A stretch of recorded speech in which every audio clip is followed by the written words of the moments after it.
할렐루야, 우리의 피난처 되신 예수님을 찬양합니다. 6월 18일 오늘의 말씀은 도피성 제도라는 제목으로 함께 말씀을 나누고자 합니다. 세상에서 가장 소중한 것은 인간의 생명입니다.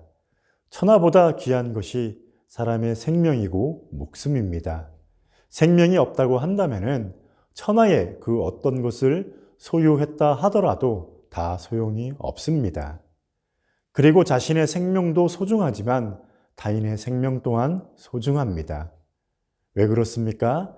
모든 생명은 하나님께로부터 왔기 때문이며 하나님의 형상으로 지음받았기 때문입니다. 구약 성경 곳곳을 보게 되면 생명을 보호하는 규례들이 있습니다. 그 중에 하나가 도피성 제도입니다. 비록 그 사람이 살인자라 할지라도 그리고 실수로 살인을 저질렀을지라도 그 생명을 보호하기 위한 제도입니다. 의도적인 살인은 즉시 처형당했지만 실수로 살인을 범하는 경우에 도피성으로 피할 수 있었습니다.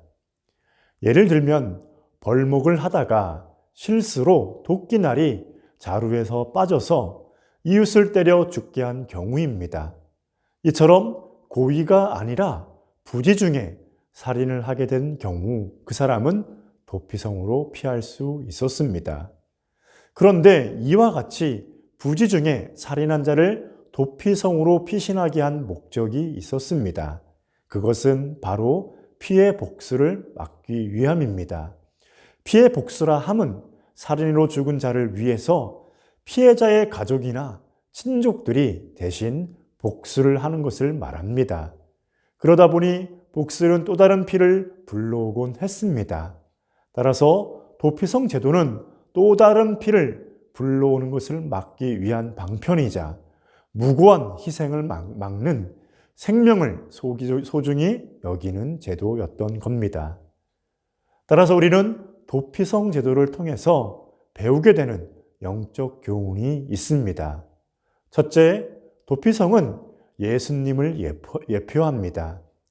피해 복수자에게 잡혀 죽을 수밖에 없는 죄인이라 할지라도 도피성 안으로 피신하기만 한다면 생명을 보존할 수 있습니다.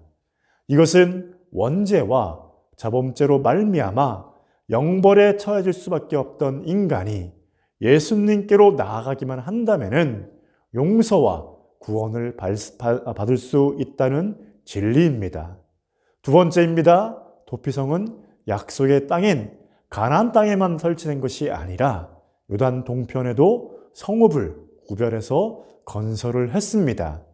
이것은 무엇을 뜻하냐면 예수님께서 유대인뿐만 아니라 온 인류의 구원자가 된다는 것입니다. 즉 모든 사람이 구원에 이르기 원하는 아버지의 마음, 하나님의 마음인 줄 믿습니다. 그러므로 예수님이 주인인 교회도 도피성이 되어야 할 줄 믿습니다. 성경은 모든 사람이 죄를 범하였음에 하나님의 영광에 이르지 못한다고 하면서 모두가 죄인이라고 밝히고 있습니다. 그러나 세상 사람들을 보십시오. 그들은 자신들이 죄인이라고 생각하지 않습니다. 그들 스스로 의인이라고 믿습니다. 그러니 예수님을 믿을 필요가 없는 것입니다. 그런데 죄인이라고 고백하는 자들이 있습니다. 교회입니다. 교회는 스스로가 죄인이라고 고백한 자들의 모임입니다. 우리 모두는 다 죄인이지 않습니까? 그러므로 예수님께서 이 세상의 모든 죄를 다 포용하셨듯이 죄인들을 배척하는 곳이 아닌 죄인들의 허물을 덮을 수 있는 사랑이 넉넉한 교회가 되어야 될 줄 믿습니다. 그리고 죄는 미워하되 사람은 미워하지 말라는 말이 있지 않습니까? 내 주변에 계신 분들을 많이 아끼고 사랑하십시오. 죄를 들춰내기보다는 감싸주시고 그 연약함을 위해서 기도해 주십시오. 그때 죄를 지은 자들이 가까운 도피성으로 피해서 그의 생명을 보호받았던 것처럼 우리 안양중앙교회를 통하여 수많은 사람들이 새 생명을 얻는 축복의 통로가 되기를 주님의 이름으로 축복합니다. 아멘.